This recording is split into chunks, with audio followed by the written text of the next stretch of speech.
السلام علیکم ورحمۃ اللہ وبرکاتہ۔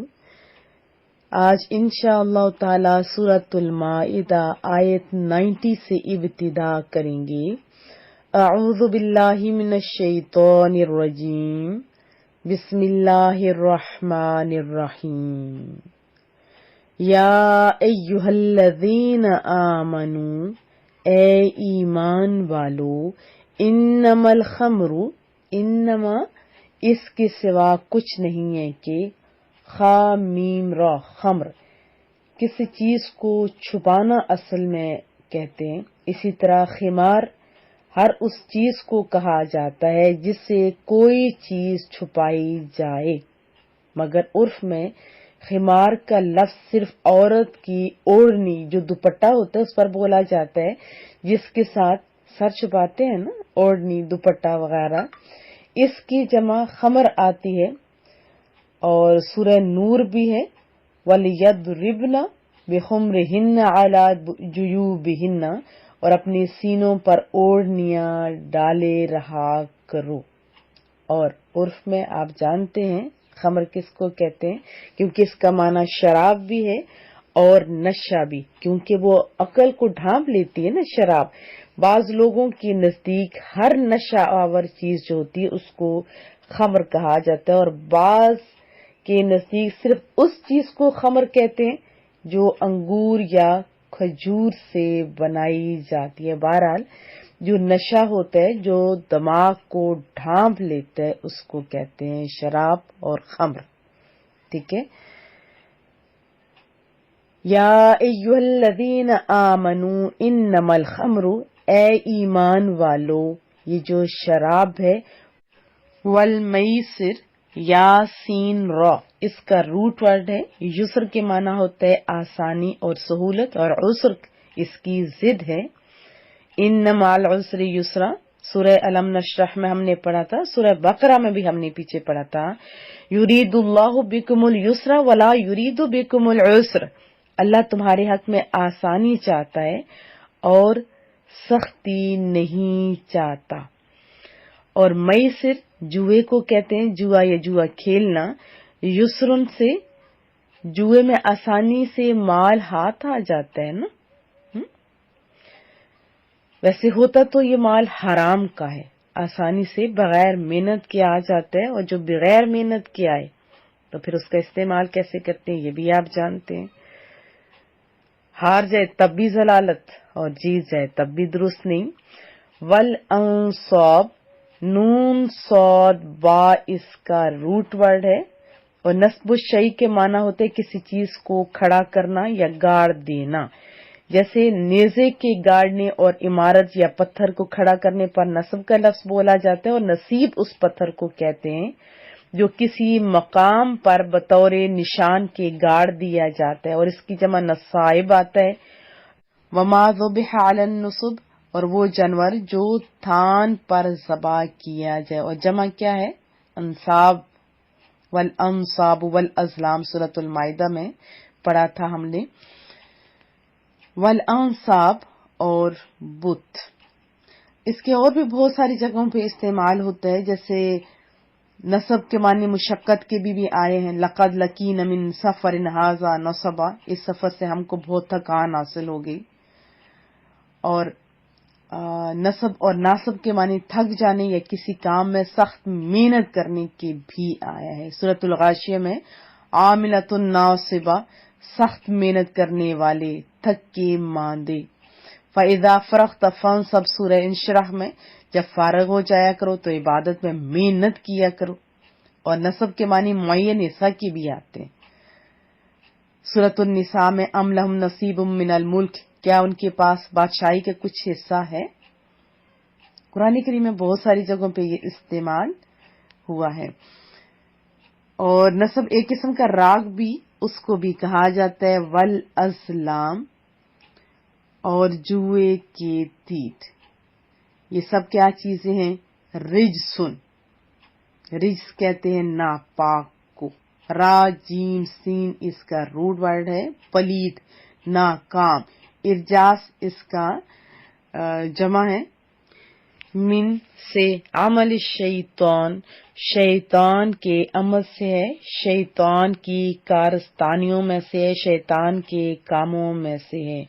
شیطان شین تو نون، شطن اس میں نون اصلی ہے اور شطن سے مشتق ہے، اور اس کے معنی ہوتا ہے دور ہونے کے۔ کیا معنی ہوتا ہے؟ دور ہونے کے۔ شیطان شطن سے ہے جس کا معنی ہوتا ہے دور ہونا، اور شاتا یشیتو سے مشتق ہے، غصے سے بھرا ہوا ہونا۔ شیطان آگ سے بنا ہے نا، آپ جانتے ہیں وہ خلق الجان من مارج من نار، اور جنات کو آگ کے شعلے سے پیدا کیا گیا، تو آگ جلاتی ہی ہے نا۔ فاجتنبوہ، سو ان سے بچو۔ یہ جو تین چیزوں کا نام لیا گیا، ان چیزوں سے بچو، کیوں؟ لعلکم تفلحون، تاکہ تم فلاح پا جاؤ، تاکہ تم کامیاب ہو جاؤ۔ یا ایھا الذین آمنو، اے ایمان والو، انما الخمر والمیسر والانصاب، یہ شراب، جوا اور بت، والازلام اور جوئے کے تیر، رجس من عمل الشیطان، اور جوئے کے تیر سب ناپاک ہیں، شیطان کی کارستانیوں میں سے ہیں۔ فاجتنبوہ، سو ان تمام چیزوں سے تم لوگ بچ جاؤ، لعلکم تفلحون، تاکہ تم فلاح پاؤ۔ انما، یہی تو یعنی اس کے سوا کچھ نہیں ہے، یرید الشیطان، یرید ارادہ کرنا، چاہنا، کیونکہ شیطان تو یہی چاہتا ہے، این یو کیا، کہ وہ قاف عین اس کا روٹ ورڈ ہوتا ہے، واقع ہونا، کہ ڈال دے، بینکم العداوہ، بین درمیان کو کہتے ہیں، عداوہ عداوت کو، دشمنی کو کہا جاتا ہے، عدو عین دال وہ روٹ ورڈ، معنی ہوتا ہے حد سے بڑھنا، اور باہم ہم آہنگ نہ ہونا، اکٹھے نہ ہونا۔ اگر اس کا تعلق دل کی کیفیت سے ہو تو یہ عداوہ اور معاذہ کہلاتے ہیں، اور اگر رفتار سے ہو تو اسے عدو کہا جاتا ہے، اور اگر عدل و انصاف سے یا عدل و انصاف میں خلل اندازی کی صورت میں ہو تو اسے عدوان اور عدو کہا جاتا ہے۔ اور قرآن کریم میں بھی ہے نا، فَيَسُبُّ اللَّهَ عَدْوًا بِغَيْرِ عِلْمٍ، کہ یہ بھی کہیں اللہ کو بے ادبی سے بے سمجھے برا نہ کہہ بیٹھے۔ تو اردو کا لفظ ہے عداوہ، عداوت، دشمنی، والبغضاء، اور بغض، با غین ضاد روٹ ورڈ ہوتا ہے۔ بغض کے معنی کسی مکروہ چیز سے دل کا متنفر اور بیزار ہونا۔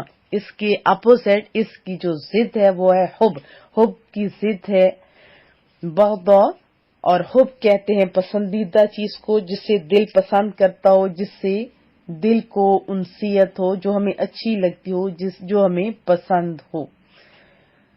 فی الخمر، شراب کے ذریعے، والمیسری، اور جوئے کے ذریعے، ویصدکم، اور روک دے تمہیں، کس چیز سے؟ عن ذکر اللہ، اللہ کی یاد سے۔ ذکر زبان سے بھی ہوتا ہے اور دل سے بھی۔ جب عقل پہ پردہ ہو، یہ غلط کام کر رہے ہوں گے تو کہاں ہم زبان سے یا دل سے اللہ کا ذکر کر سکتے ہیں؟ اور شیطان کی تو سب سے بڑی چال یہ ہے، سب سے بڑا مقصد ہی یہ ہے کہ وہ اللہ سے دور کر دے، اللہ کے ذکر سے دور کر دے۔ تو جب یہ غلط کام کریں گے تو وہ تو کامیاب ہو گیا نا، اللہ کے ذکر سے دور کر دے۔ اور دوسرا ہے وعن الصلاۃ، اور نماز سے دور کر دے۔ کس چیز سے؟ نماز سے دور کر دے۔ صاد لام یا اس کا روٹ ورڈ ہے، اور اصل معنی آگ جلانے کے ہوتے ہیں۔ صلی بالنار، اس نے آگ کی تکلیف برداشت کی، یا وہ آگ میں جلا، یہ کہا جاتا ہے نا۔ تو صلاح، اہل لغت کا خیال ہے کہ صلاح کے معنی دعا دینے کے بھی ہیں، اور تحسین، تبریک اور تعظیم کے بھی معنی ہیں، اور حدیث طیبہ میں بھی ہمیں ملتا ہے اس بارے میں۔ جس کا ترجمہ ہے کہ جب کسی کو کھانے پر بلایا جائے تو اسے چاہیے کہ قبول کر لے، اگر روزہ دار ہے تو وہ ان کے لیے دعا کر کے واپس چلا جائے۔ اور سورۃ توبہ میں بھی ہے وَصَلِّ عَلَيْهِمْ إِنَّ صَلَاتَكَ سَكَنٌ لَهُمْ، اور ان کے حق میں دعائے خیر کرو کہ تمہاری دعا ان کے لیے موجب تسکین ہے۔ اور انسانوں کی طرف فرشتوں کی طرف سے بھی صلاح کے معنی دعا اور استغفار ہی آئے، جیسے سورۃ الاحزاب میں ہے ان اللہ ملائکۃ یصلون علی النبی، بے شک اللہ اور اس کے فرشتے رسول اللہ صلی اللہ علیہ وسلم پر کیا بھیجتے ہیں؟ درود بھیجتے ہیں۔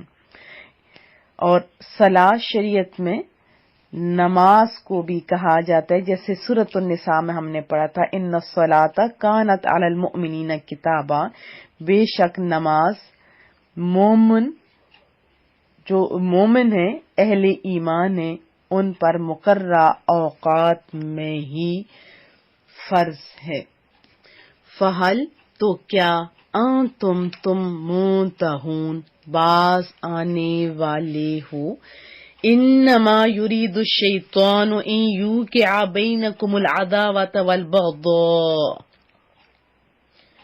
یہی تو چاہتا ہے شیطان کہ تمہارے درمیان عداوت اور بغض ڈال دے، فی الخمر والمیسر، شراب اور جوئے کے ذریعے، ویصدکم عن ذکر اللہ وعن الصلاۃ، اور تمہیں روک دے یاد الہی سے اور نماز سے، فہل انتم منتہون تو کیا تم باز آنے والے ہو۔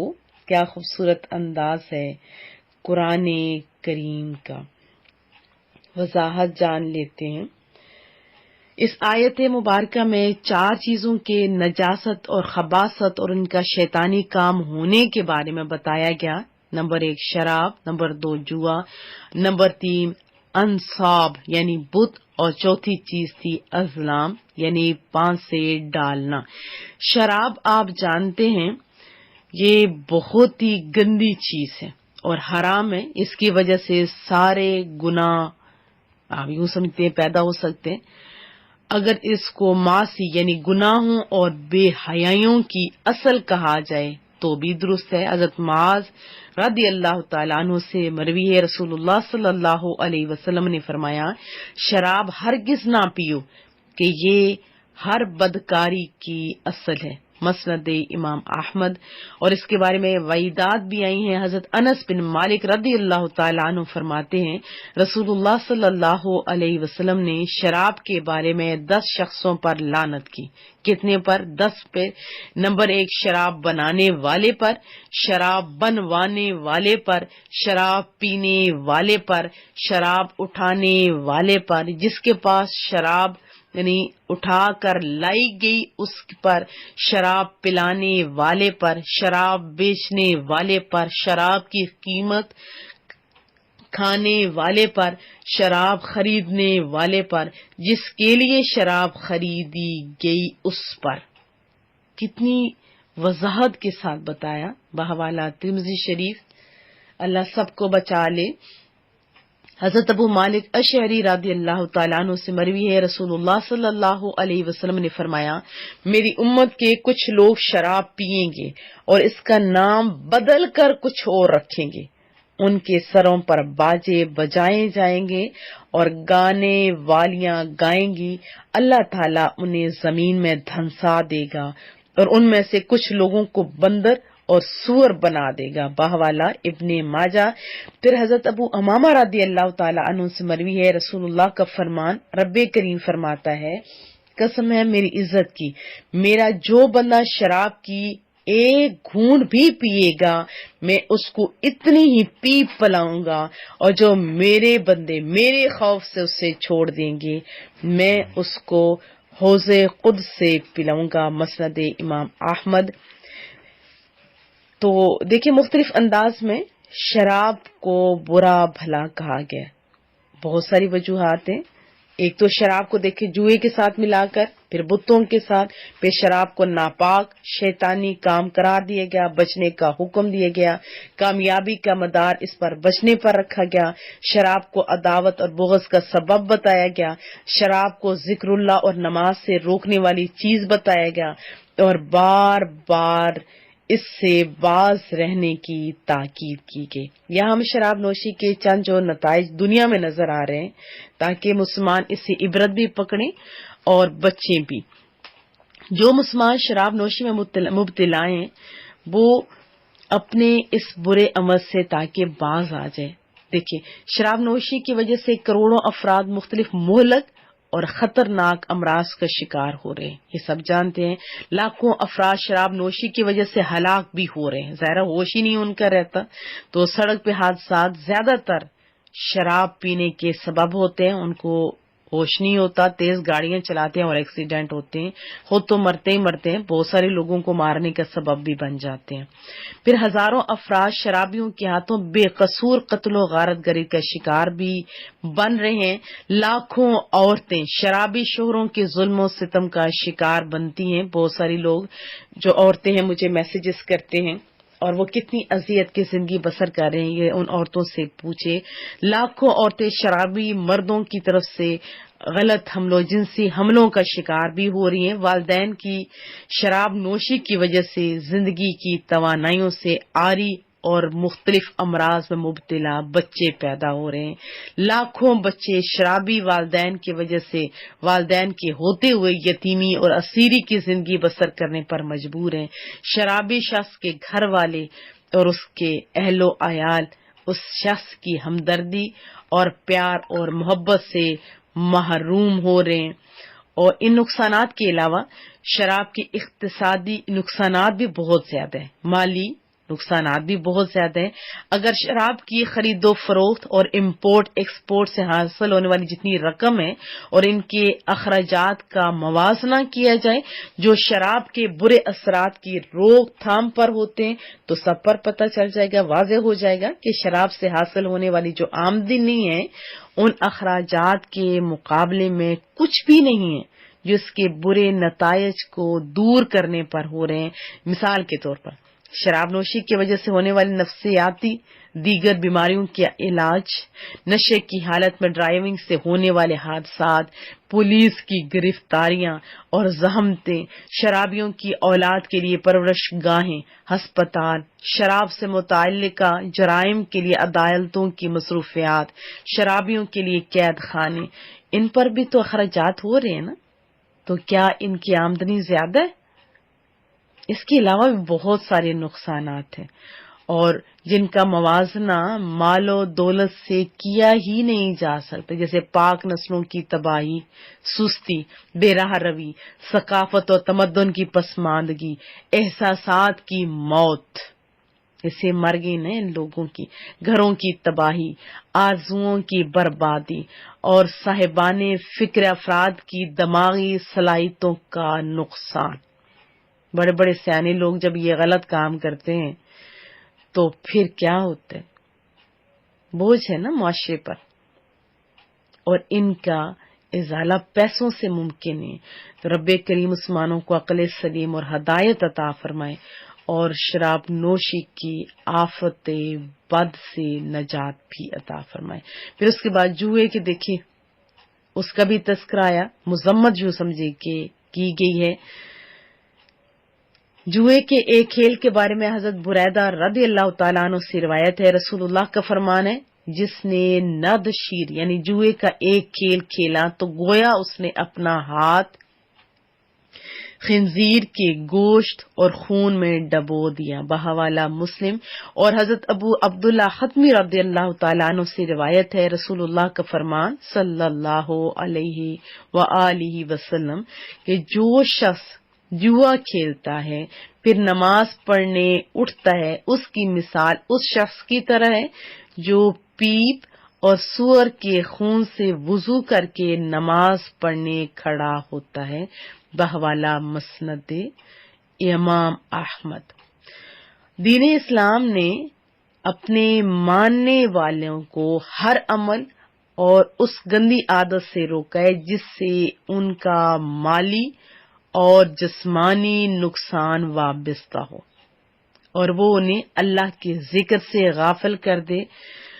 بہت ساری چیزیں ہیں، ان میں سے ایک جوا بھی ہے جو کہ معاشرتی امن و سکون اور باہمی محبت اور یگانگت کے لیے زہر قاتل سے بڑھ کر ہے۔ اور قرآن کریم میں مختلف جگہوں پر مسلمانوں کو اس شیطانی عمل سے روکا گیا ہے، لیکن آج اس خباثت کے مختلف طریقے بھی نکل گئے۔ ابھی تو چھوٹے چھوٹے بچوں کو یہ جو کھیل کے انداز ہوتے ہیں اس میں بھی جوئے سکھائے جا رہے ہیں۔ اللہ ہم لوگوں کو ہدایت دے۔ تو قرآن کریم بتا رہے ہیں کہ جوئے کی وجہ سے جوئے بازوں میں بغض، عداوت اور دشمنی پیدا ہو جاتی ہے، اور بسا اوقات قتل و غارت گری تک نوبت آ جاتی ہے۔ جوئے بازی کی وجہ سے مالدار انسان جو ہوتے ہیں لمحوں میں غریب ہو جاتے ہیں۔ یہ تو تکا ہوتا ہے نا، کبھی بہت سارے پیسے آ گئے، لالچ آ گیا، اور پھر وہ دوبارہ کھیلتا ہے تو غریب بھی ہو جاتے۔ اسی طرح بہت سارے امراء بھی کھیلتے ہیں اور پھر معاملہ کہاں تک بڑھ جاتا ہے، غریب ہو جاتے ہیں، اور پھر عورتیں بھی یہ لوگ بیچتے ہیں، اپنی عزتیں بیچ دیتے ہیں۔ یعنی جوا باز نفع کے لالچ میں پھر یہ لالچ اتنا برا ہے کہ قرض لے لیتے ہیں اور کبھی سود وغیرہ لینے پر مجبور ہو جاتے ہیں، اور جو قرض وہ ادا نہیں کرتے، قرض نہیں ملتا، تو پھر ڈاکہ زنیاں بھی ہوتی ہیں، پھر چوریاں بھی ہوتی ہیں، مصیبتوں ہی مصیبتوں میں گھرا رہتا ہے نا جوا باز۔ اور اینڈ کیا ہوتا ہے، موسٹلی خودکشیاں بھی ہو جاتی ہیں، تو اللہ بچائے۔ پھر انصاف حضرت عبداللہ بن عباس رضی اللہ تعالیٰ عنہ سے مروی ہے کہ اس سے مراد وہ پتھر ہے جن کے پاس کفار اپنے جانور ذبح کرتے تھے، ابن کثیر میں ہے۔ پھر مدارک میں ہے، امام عبداللہ بن احمد نصفیہ فرماتے ہیں کہ اس سے مراد بت ہیں، کیونکہ انہیں نصب کر کے ان کی پوجا کی جاتی ہے۔ علامہ ابو حیان محمد بن یوسف اندلسی رحمۃ اللہ فرماتے ہیں کہ اگر انصاف سے مراد وہ پتھر ہے جن کے پاس کفار اپنے جانور ذبح کرتے ہیں یا نہر کرتے ہیں، تو ان پتھروں کو ناپاک اس لیے کہا جاتا ہے تاکہ کمزور ایمان والے مسلمانوں کے دلوں میں اگر ان کی کوئی عظمت باقی ہے تو وہ بھی نکل جائے۔ اور اگر انصاف سے مراد وہ پتھر ہیں، وہ بت ہیں جن کی اللہ تعالیٰ کے علاوہ عبادت کی جاتی ہے، تو انہیں ناپاک اس لیے کہا جاتا ہے تاکہ سب پر اچھی طرح واضح ہو جائے کہ جس طرح اصنام سے بچنا واجب ہے، اسی طرح انصاب سے بھی بچنا واجب ہے۔ اسی طرح ازلام کا لفظ ہے، زمانہ جہالیت میں کفار نے 3 رکھے ہوئے تھے تیر، اس پہ ہاں نہ وغیرہ لکھا ہوتا تھا اور ایک خالی ہوتا تھا، تو ان کو وہ تعظیم کے طور پر سمجھتے تھے، تو اس سے بھی منع کیا گیا ہے۔ اور یہ تیر کہانوں کے پاس ہوتے تھے، کعبہ معظمہ میں کفار جو قریش کے پاس ہوتے تھے نا، تو جب انہیں کوئی سفر آتا تو ان تینوں میں سے اٹھایا جاتا تھا اور پتہ نہیں کیا کیا غلط کام۔ اسی طرح پرندے جو ہوتے تھے اور وحشی جانوروں سے برا شگون لیتے تھے، کتابوں سے فال وغیرہ نکالتے تھے۔ تو چلے رسول اللہ صلی اللہ علیہ وسلم سے سیکھتے ہیں۔ حضرت ابو ہریرہ سے مروی ہے، رسول اللہ صلی اللہ علیہ وآلہ وسلم کا فرمان ہے کہ جو کسی نجومی یا کاہن کے پاس گیا اور اس کے قول کی تصدیق کی تو گویا اس نے اس کا انکار کر دیا جو حضرت محمد صلی اللہ علیہ وآلہ وسلم پر نازل ہوا۔ تو خود سوچئے۔ پھر حضرت واصلہ بن اسقع سے مروی ہے، رسول اللہ کا فرمان، جو کاہن کے پاس آیا اور اس سے کسی چیز کے بارے میں پوچھا تو 40 راتوں تک اس کی توبہ روک دی جاتی ہے، اور اگر اس نے اس کی تصدیق کی اس کاہن کی تو کیا کیا؟ کفر کیا۔ حضرت قبیصہ رضی اللہ تعالیٰ عنہ سے روایت ہے، رسول اللہ کا فرمان، خط کھینچنا، فال نکالنا اور پرندے اڑا کر شگون لینا یہ جبت ہے، یعنی شیطانی کاموں میں سے بحوالہ ابو داود۔ تو اس آیت سے کیا پتہ چلا کہ فاجتنبوہ لعلکم تفلحون، کہ بچو اسے تاکہ تم فلاح پاؤ۔ تو پتہ یہ چلا کہ صرف نیک اعمال کرنے سے کامیابی حاصل نہیں ہوتی، کیا پتہ چلا کہ محض نیک اعمال کرنے سے کامیابی حاصل نہیں ہوتی، بلکہ برے اعمال سے بچنا بھی ضروری ہے۔ یہ دونوں تقوی کے دو پر ہیں۔ جیسے پرندہ ایک پر سے نہیں اڑ سکتا، ایسے تقوی کا حصول بھی ایک چیز سے نہیں بلکہ دونوں چیزوں سے ممکن ہوتا ہے۔ نیکیاں کرنا اور برائیوں سے بچنا دنیا اور دکھلاوے کے لیے نہیں ہونا چاہیے، بلکہ کس کے لیے ہونا چاہیے؟ کامیابی کے لیے ہونا چاہیے۔ تو کیا پتہ چلا؟ شراب اور جوئے اور اس کے نتائج۔ آیت 91 میں پتہ چلا کہ شراب خوری اور جوئے بازی کا ظاہری دنیوی وبال تو ہے ہی، اس سے آپس میں بغض، عداوتیں پیدا ہوتی ہیں، اور ظاہری دینی وبال یہ ہے کہ جو شخص ان برائیوں میں مبتلا ہوتا ہے ذکر الہی اور نماز کے اوقات کی پابندی سے محروم ہو جاتا ہے۔ اس سے یہ بھی پتہ چلا کہ جو اللہ کے ذکر اور نماز سے چیز روکے وہ بری ہے اور چھوڑنے کے قابل ہے۔ اس لیے جمعہ کی اذان کے بعد تجارت کو بھی درست نہیں کہا گیا۔ پہلے کیا کہا گیا؟ کہ نماز پڑھو اور پھر اس کے بعد تجارت کرو۔ اللہ پاک سمجھ عطا فرمائے اور ان برائیوں سے ہمارے نوجوانوں کو، بزرگوں کو اور بچوں کو بچا لے۔ اللہ ہم سب کی حفاظت فرمائے۔ دعاؤں کی درخواست رہے گی۔ السلام علیکم۔